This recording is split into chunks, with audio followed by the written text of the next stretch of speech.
देवगंगा, मंदाकिनी, गायत्री और पयस्विनी, इन 3 नदियों का संगम, उसी का नाम है राघव प्रयाग।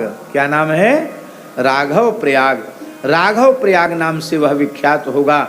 घृतकुल्या, दधिकुल्या, मधुकुल्या, शर्करा कुल्या, ये 4 प्रकार की होंगी। ऋग्वेद, यजुर्वेद, सामवेद, अथर्ववेद नदी रूप होकर के मंदाकिनी में मिल जाएंगे। और यह क्षेत्र कामधेनु के समान शांतिदायक है। जो लोग पितरों की तृप्ति के लिए पिंडदान करेंगे, उनके पितृगण मेरे नित्य धाम में निवास करेंगे। यह तीर्थ दशाश्वमेध यज्ञ से भी अधिक प्रभाव वाला है, संपूर्ण पापों को नष्ट करने वाला है। इस तीर्थ के दर्शन मात्र से लोग पापों से मुक्त हो जाएंगे।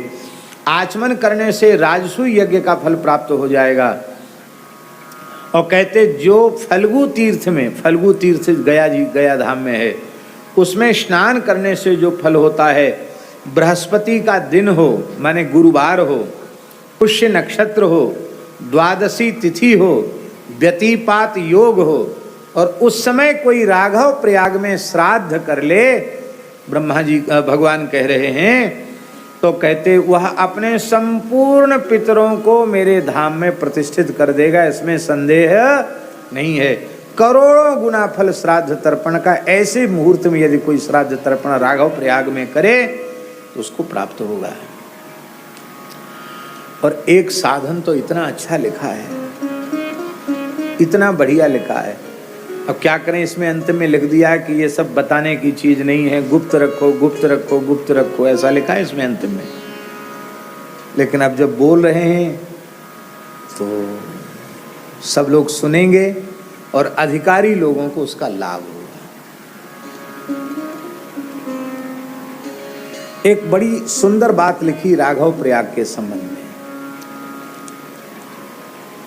कोई भी व्यक्ति राघव प्रयाग पहुंचे चित्रकूट में और वहां कोई भी एक एकादशी निर्जल करे, तट पर निवास करे, निर्जल एकादशी व्रत करे, और जब द्वादशी तिथि आवे तो राघव प्रयाग में स्नान करके 3 प्रसृति, 3 अंजलि जल पी ले मंदाकिनी जी का, तो उसके हृदय में सदा सर्वदा के लिए रघुनाथ जी प्रतिष्ठित हो जाएंगे। कितना सरल साधन, केवल करने की जरूरत है।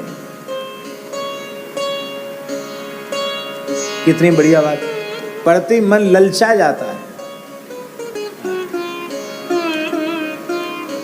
प्रातः स्नात्वा जलम पीत्वा यवगाहन्ति ये नरा एकादशी व्रतं कृत्वा पिबन्ति प्रसृतिस्त्रयम्। 3 अंजलि। तेषां चित्ते प्रविशति मम मूर्तिर्न संशयः।